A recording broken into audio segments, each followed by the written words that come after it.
I was a gullible young at the time. I was 20 years old. And all these promises that he knew the people that were going to rent these things, and when I found out that this wasn't going to be a legit business, and I pulled the plug on that, right? I said, no, I can't do this anymore.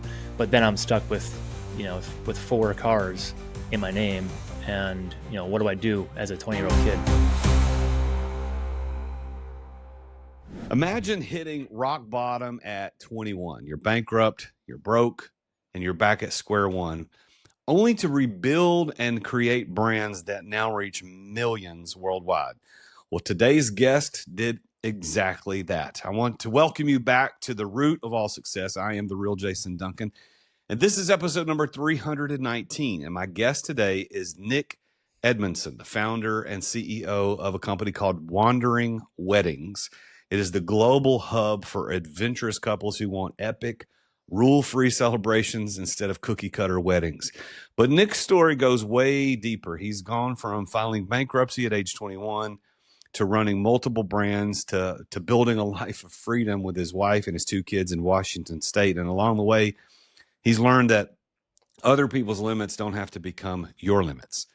Nick's also a proud member of my mastermind, the Exeter Club. So we're going to talk a little bit about how that's shaped his business and his life and what it takes to spot opportunities that others miss and how to turn rock bottom moments into launching pads for success. So Nick, welcome to the show. Thanks, Jason. Thanks for having me. Excited. I'm glad you're here. We've talked about this before. I've never been to Washington State, and I really want to come. And we're gonna talk about tiny track cars in a minute. I'm sure we'll get into that.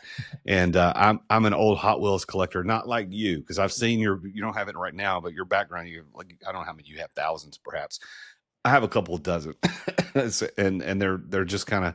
I wouldn't say they're my pride and joy, but they're pretty cool when I pull them out of the attic or whatever. It's like, oh, yeah, I remember playing with these as a kid, but. I want to come up there and we'll play cars like we're kids. I would love that more than you know.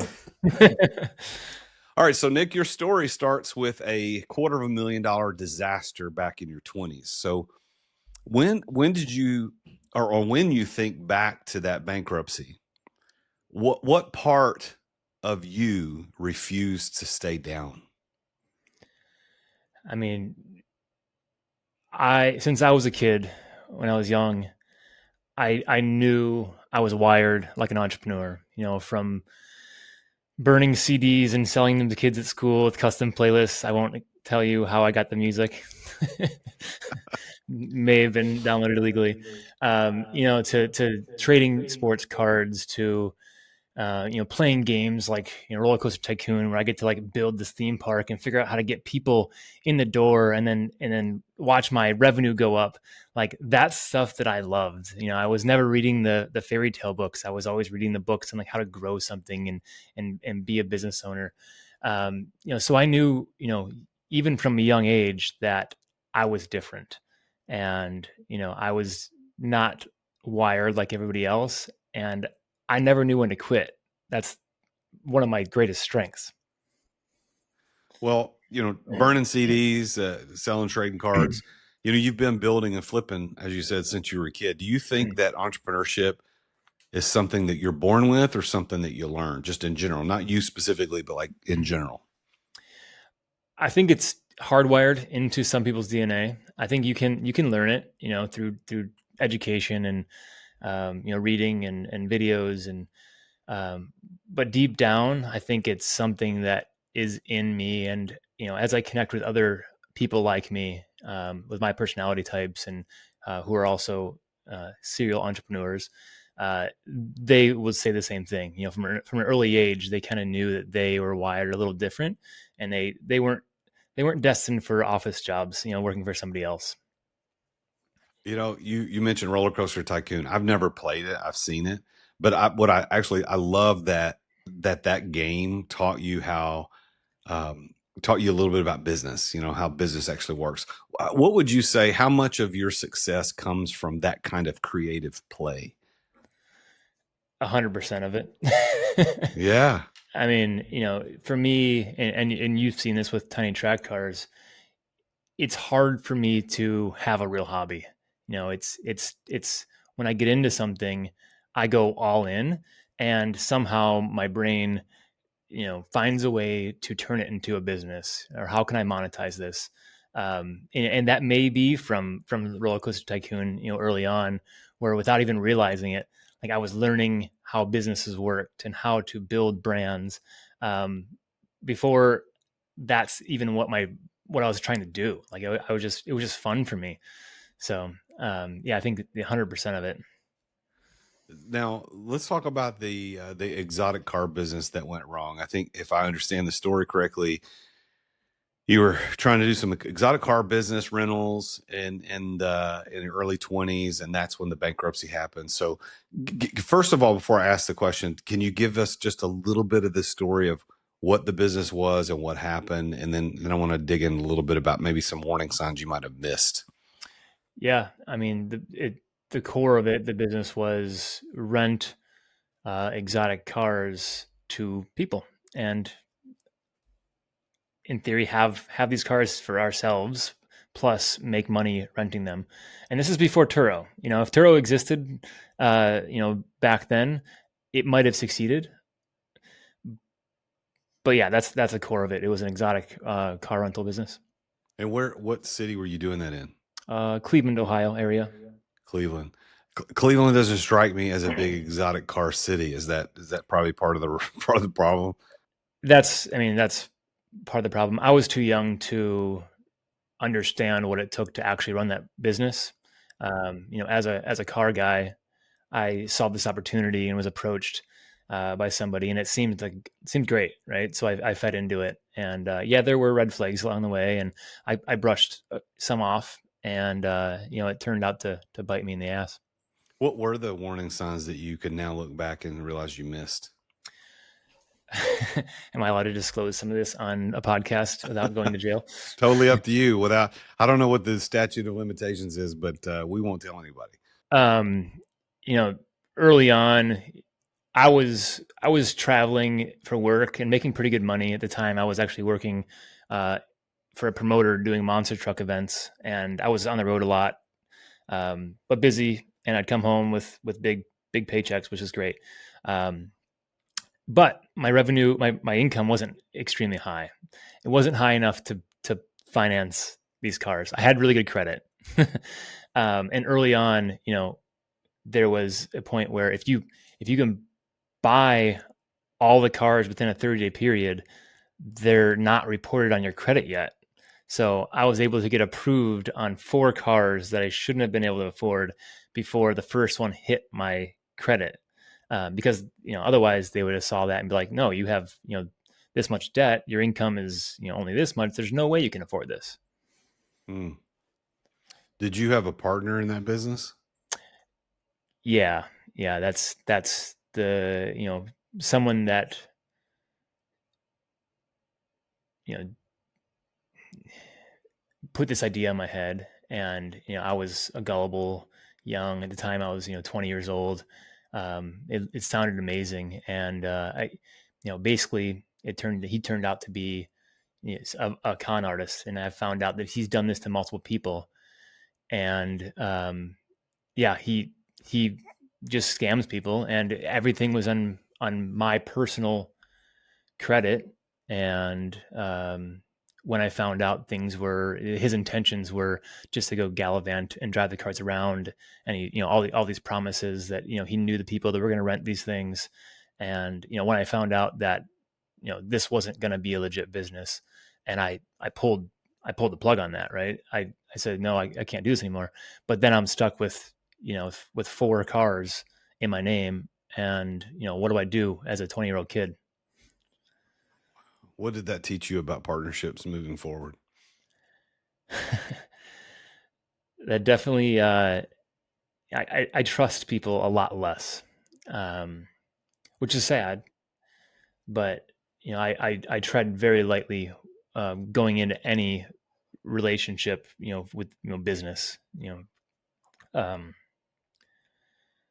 Well, I think if listeners are being honest too, there's probably dozens of us out there right now, if not hundreds, that could say similar things about, hey, I got duped by a partner, or partner screwed me, or conned me, or they were just acted in bad faith. Maybe it wasn't con, or maybe it wasn't, they weren't out and out lying, but they acted in bad faith and it caused bad things to happen. And I think the problem, Nick, and you could tell me if you believe this is true or not, because I've had the same thing happen. I've had two partnerships that went sideways. I'm sure one of them would point at me and tell me I was the one acting in bad faith. And I can understand why they would say that, even though I don't believe it. And then I've had another one who acted in bad faith and perhaps even conned me. The jury's still out on that, almost quite literally, to see if that's the deal. But I think part of the pain of that, and you tell me if you think this is true, is that we feel like, man, I feel like the dummy. Like, I know they did something wrong, but I feel like I'm the one that made a bad decision because I'm embarrassed to admit that I got duped. Is that kind of how you felt? Yeah, I mean, I took full ownership of it. I was the one that trusted him.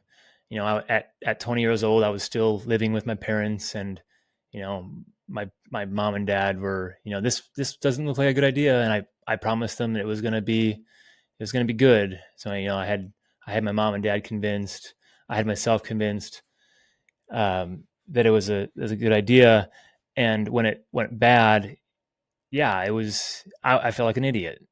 Like I was 20 years old and had, $250,000 worth of cars in my name, and, was hardly making any money.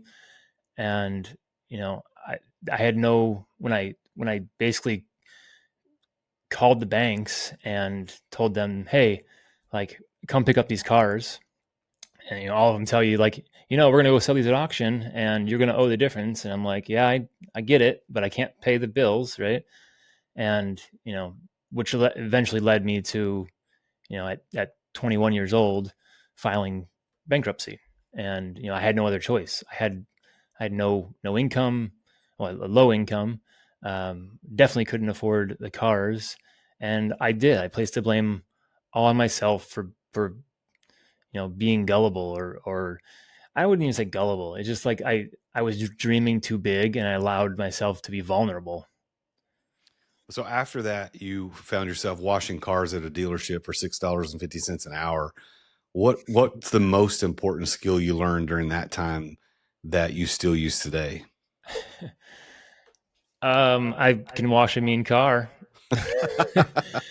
Pretty dang good at detailing. Um, you know, that job, which, eventually, that it makes me appreciate money, right? Like when I look back to where I am now, I'd work a 40-hour work week at $6.50, and my paychecks would be a couple $100. And I literally worked full time and I couldn't even afford an apartment for myself, and like looking back, I was asking my boss for like a 25-cent raise, and he's like, we can soon, we'll get there. I'm like, in the big scheme of things, like a 25-cent raise an hour, like that's insanely nothing. Like it's nothing.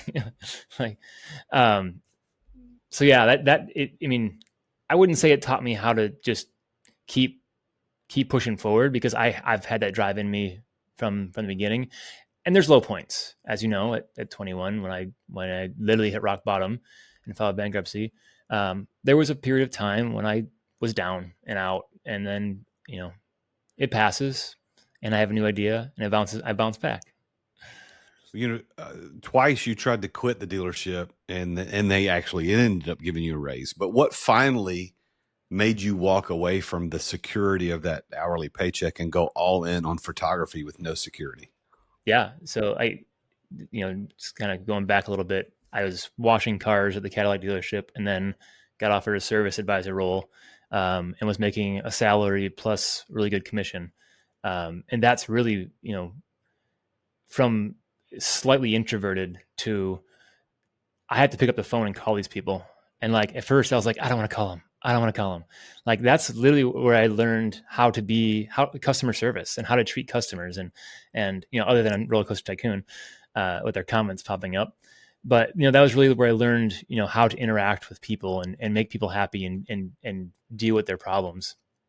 And like you said, I tried to quit once because I was doing photography on the side and was having a hard time juggling the two.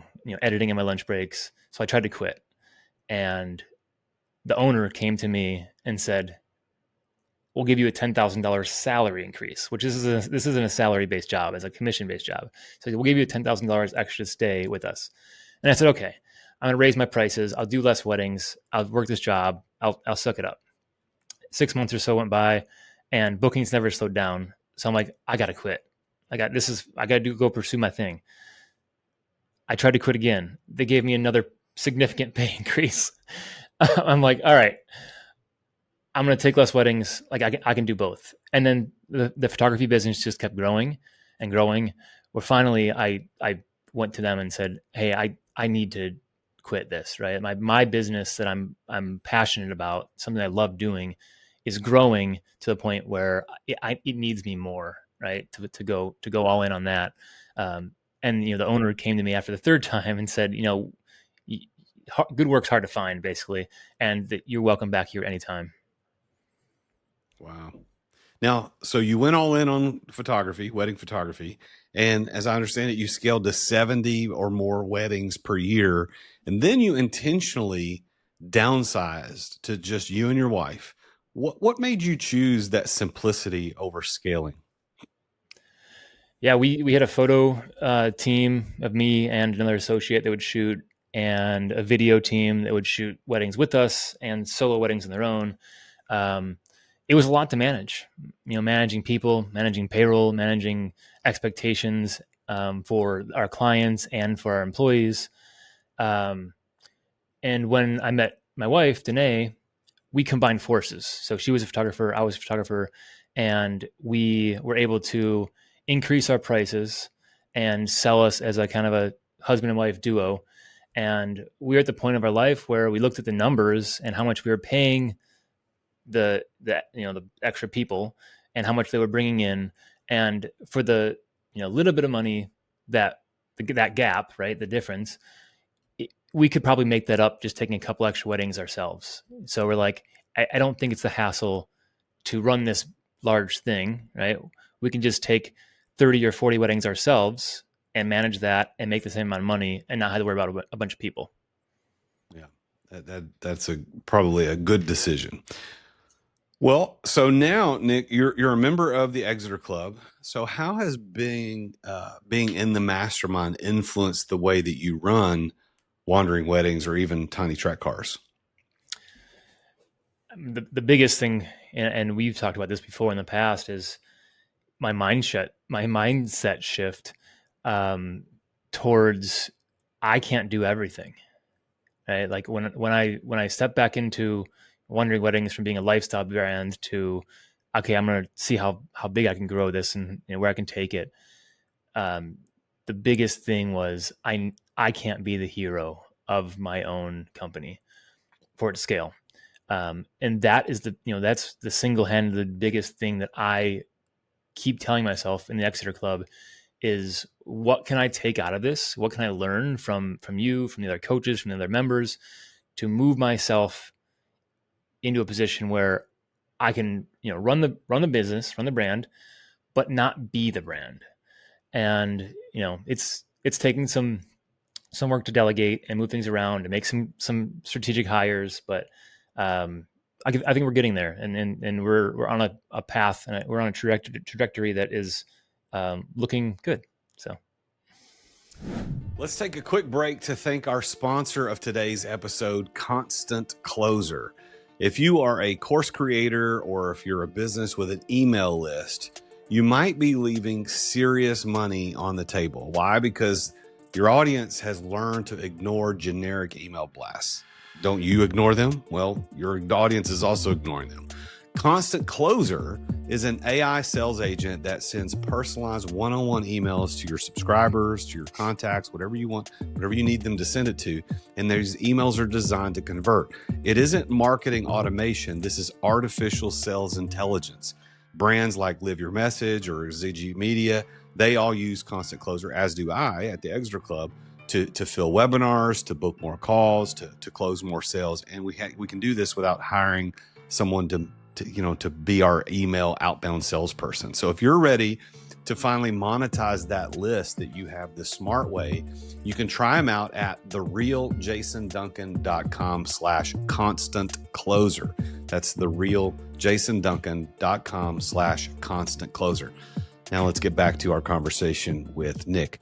So Nick, in 2017, you saw a gap in the market for elopement specific content. And elopement, of course, as people understand, is when you don't go to the traditional wedding, you kind of go off and do your own thing, sometimes in secret. But how did you validate that elopements was something worth building a whole platform around?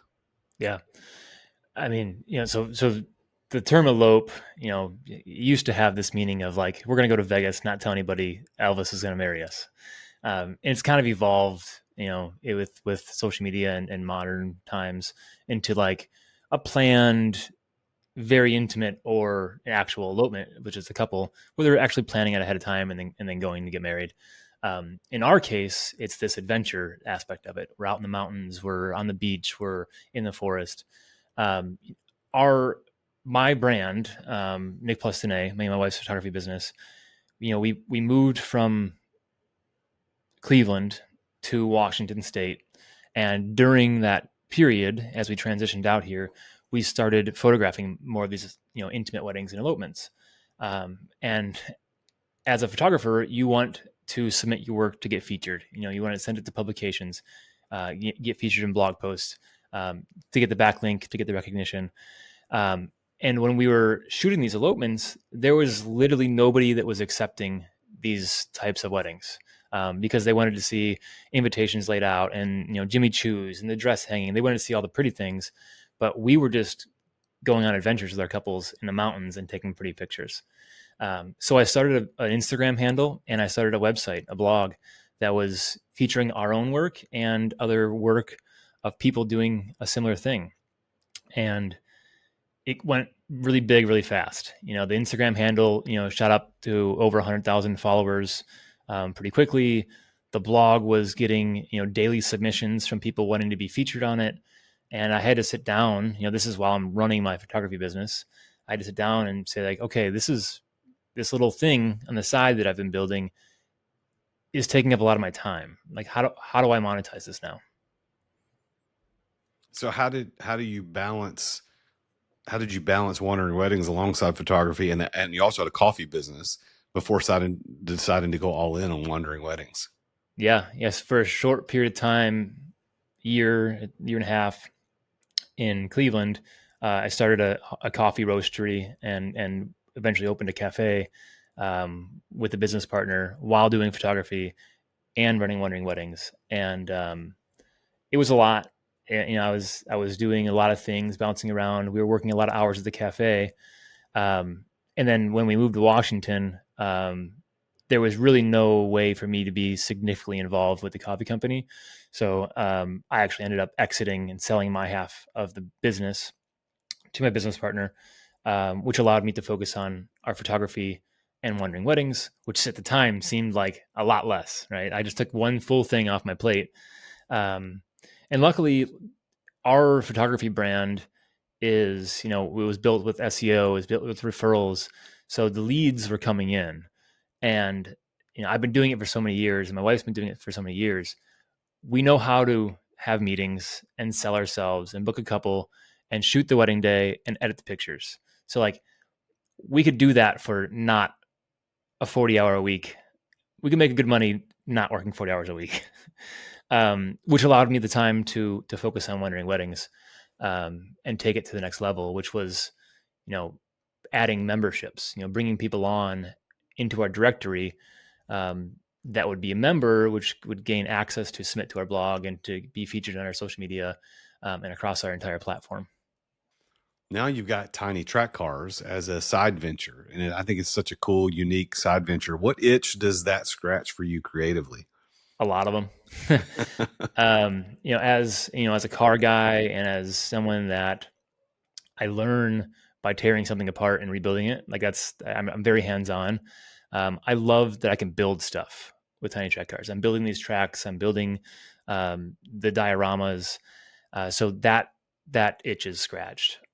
as a creative, as a photo video person, I get to create these productions, and edit them for YouTube. So that itch is scratched. And then I'm a car guy, so like even though they're little and they're toys, like I get to be around these cars and see the different manufacturers and different makes and models and the detail of them.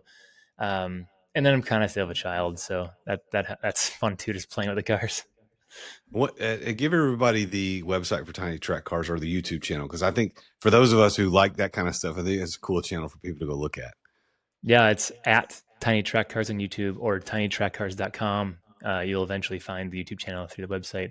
We actually just launched a diecast racing fantasy league that follows my YouTube channel, where you can go in and make an account and pick your car every week and earn points based on how your picks finish. There's a leaderboard. You can play against your friends. I'm introducing like a kind of like a race pass, where the more points you earn, the more stuff you unlock, and you can have like a virtual car garage and a bunch of other customizations to your profile. That's awesome, man. Well, so you're running two brands, Wandering Weddings and Tiny Track Cars, but you still make time for your family. So what system, or what is your system for keeping your work from consuming all of your time? Yeah. Um, it's tough. I mean, it's that's always been a struggle for me, is that line. Actually, since joining the Exeter Club, it's actually helped immensely with Neo, the mindset coach. He's been huge, huge help. Just kind of setting boundaries for my business. Kind of more blocking off time that is business time and personal time. I have a dedicated office now that's outside of my house. So usually when I come here, I do my work, and then when I get home, I can be fully present. Like I can put my phone away, my laptop stays in my bag, and whatever the amount of time that is, 4 till bedtime or 6 till bedtime, it's time that I spend with my family, eating dinner, putting my kids to bed, playing, and then I try not to work weekends anymore, because it's been years of shooting weddings, and every weekend was gone. And now weekends kind of like sacred time to spend with my family. That's beautiful. And you got two little girls, right? That's right. Yeah, Yeah, 5 and 2. yeah, and they don't even understand the sacrifices that you're making for more money for them. Like that, like you could make more money if you worked all that extra time, but you're doing this for them. They don't even know it, and but they'll know it one day. They'll figure it out. What do you believe has been your one key that has unlocked success for you more than anything else? Hmm. I think that persistence, and I'm not the smartest guy. Like I never claim to be, you know, extremely book smart. Um, I got good grades, but still not the smartest. I won't go there either. I had help, but like I said, I just don't know when to stop. And I think that's my greatest strength, is just I just keep going and going and going. And if I get knocked down or fail at something, I get back up and I keep going.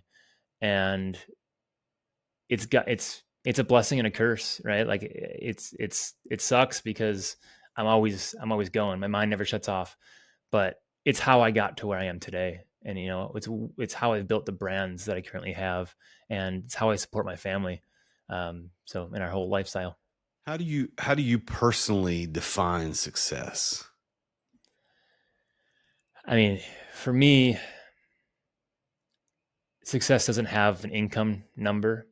It's more of a balance of I want to be successful enough where I don't have to worry about money, but I don't need an abundance of money that is just I would never spend. So as long as I can live a comfortable lifestyle where I can go on trips with my family, I can buy what I need for my family, and I don't have to stress about work. That's the biggest thing, is like I don't want to always feel like work needs me. I want to be able to take a vacation. I want to be able to take time off and be with my family. So, if I could make $500,000 a year and that's it forever, and just guarantee myself $500,000 a year, and have, half of my time be work and half of my time be family time, that would be perfect for me to be able to choose when I spend time with work, when I spend time with my family. And I don't need Ferraris and private jets. Like, I'm pretty frugal and simple when it comes down to it. Yeah, I like some nice hotels every now and then, and I do like nice cars, as you know, when I have the 911 GT3 in my driveway. But I don't see myself having an overabundance of cars just because I can. Yeah. Well, maybe there's something about that word half that you mentioned that struck me. 500,000, half your time on work, half your time with family. Maybe there's something there you could write about, half life or half time or something like that. I think all those halves kind of work together. But based on that definition of success that you just gave, do you consider yourself successful? No, not yet. I'm getting there. Um, Working at it every day. I'm not to that $500,000 mark yet. I would like to be less stressed about work in general, um, which also translates to personal life. It's, as much as I try to shut work off and then be present, some things linger. My mood, my attitude can bleed into my family time. Um, so and I don't know if this will ever exist. It's a dream to be able to, like, work legit doesn't need me. It runs itself. I have input. I set the vision, and I'm not emotionally involved in the day to day, where it's not affecting my mood with my family or with tiny track cars or with, you know, anything else in my life. So I'm still working. I'm still moving in the right direction. What would be your best piece of advice for entrepreneurs listening to the show today? Ooh, it's tough. It's tough depending on what stage they're in. I would say the biggest thing is just do it. Um, don't wait. If you're thinking about starting something, now is the time. I'm the entrepreneur that tries to build these crazy things. I'm not necessarily an entrepreneur that's like, you know what, I want to open a McDonald's franchise. Like, so just start. And with social media and YouTube and the reach you can get organically to grow a business in 2025, and with AI, like, just go for it. There's really nothing. There's a very low barrier of entry to start something really cool. I have three high energy, rapid fire questions for us to finish the show off today. Are you ready for those three questions? D, all the above. All right, let's go. All right, favorite elopement location that you've ever featured? Ooh, that I shot or that I featured on my blog? Featured. Um, I love Yosemite.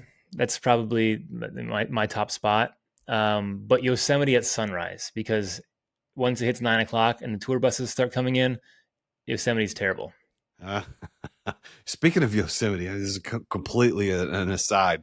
My wife and I just finished last night watching Untamed Okay. on Netflix. Have you seen this? No. Okay, so it's set in Yosemite. It's about a federal agent who looks for missing persons in the park.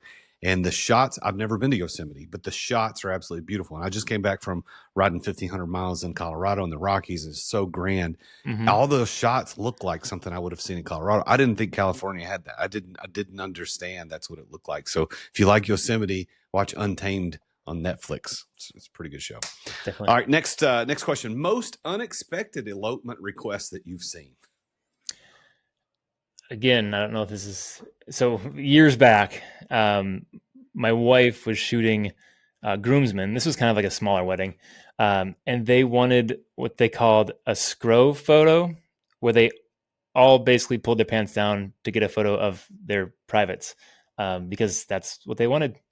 And it was What? awkward. Yeah, yeah, That that's I don't even know how to respond to that. That's insane. yeah. That's crazy. And of course, shooting it's one thing, but then you got to edit You gotta look it. at them and deliver the, and then they're in your wedding gallery to share with your friends and family. And Oh, who? And they did it? Yeah. Yep. Oh my gosh. All the ladies are like, where's that link? All right. So, all right. Last of rapid fire questions here. Last question for the show. One place that you'd love to see an elopement happen, but really haven't seen it yet. This is a bucket list item for me as a photographer. I want to shoot an elopement on a glacier lake with mountains in the background on a floating platform. So they're on like a 10 by 10 floating platform with the officiant.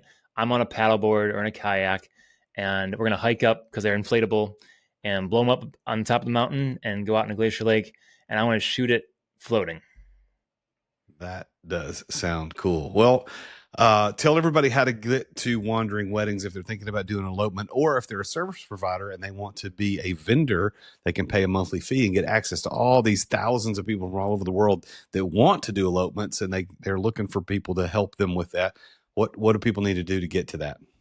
It's wanderingweddings.com or Wandering Weddings on basically any social media platform you can imagine. Wanderingweddings.com, or just Google Wandering Weddings. You're going to find Nick. Nick, any final piece of advice or anything you want to say? I'll let you kind of have the last word before we finish up today. I think it's more of like a lesson, life lesson. And it's, life is tough. And, if you have down times, or if you've hit rock bottom like me, when I literally had nothing, I felt like I had nothing to work for. Anything I had worked for was gone, and I had to start over again. That's not the end. Just keep going, pick yourself back up and keep pushing forward. Good advice from a man who's done it himself. Nick, it's a pleasure to know you as a friend, as a member of the Exeter Club. And it's exciting to watch you grow and change as you're building Wandering Weddings and as you're kind of building this tiny track car thing on the side. I'm honored that you're part of the mastermind. I'm honored that you're benefiting from it. And I'm looking forward to the years that we can work together to get you to the place where you can finally say yes to the question, by your definition of success, are you successful? Thanks for being on the show today, Nick. You're very welcome. Thanks for having me. All right, everybody, you know what time it is. It's time for another edition of JD's Public Service Rants. This is the part of the show where I call out the little things that shouldn't have to be said, but clearly they do. So if you're guilty of this one, consider yourself officially put on notice. So if your lunch smells like a food truck exploded, then I would say maybe don't eat that in a confined public space. I don't need to smell curry goat or garlic fish or reheated broccoli, for goodness sake, while I'm trapped 30,000 feet in the air in an airplane. Some foods belong at home, people, not in a shared elevator, not in a sealed office. Save the bold flavors for dinner, not a crowded airplane cabin. Well, that's it for today's JD's Public Service Rant. If you've got an idea for one of these, send it over to me. People are liking these, and I want you to send it to me. Give me some good ideas. But remember, don't be that guy. I want to thank Nick Edmundson, CEO and founder of Wandering Weddings and Tiny Track Cars, for being on the show today. What a great story of accomplishment past obstacles. So if you look at, the worst thing that any of us as entrepreneurs can think of is probably lawsuits and bankruptcy and maybe even going to jail. But bankruptcy, as far as financial goes, is the death nail that most of us is the boogeyman nobody wants to confront. Yet this man that we just talked to today on the show not only confronted it early in life, but has overcome it and built a phenomenally successful life and businesses on top of that. So if you're thinking about, hey, I can't come past it, just like he said there at the end of the show, that's not the end. That's not the end. It's just the beginning of something new that's going to happen in you. So stay the course. Just do it. Don't wait. Go take care of things and do what Nick said. And if you're interested in following Nick, go look him up at wanderingweddings.com. Again, thanks for listening and tuning into the show. Thanks to Nick for being here today. I'll see you again next time when I talk with yet another very successful person about his or her journey to success. Until then, as always, I am the real Jason Duncan, and Jesus is King. Attention business owners. Attention business owners. Feeling burnout from running your business? Uncertain if you're nearing burnout? Take our free 10-question business burnout test at businessburnouttest.com to discover where you stand. With just 10 quick questions, you'll learn how to immediately begin making changes to regain freedom and success. Cut your daily operations time in half. Improve your quality of life and prepare your business for your future exit without losing revenue or profit. Visit businessburnouttest.com now and take the test. Thank you for listening to another edition of The Root of All Success with the real Jason Duncan. If you've enjoyed this week's episode, visit therootofallsuccess.com to access the show notes and other helpful resources. Follow Jason on social media at The Real Jason Duncan. See you again next time here on The Root of All Success.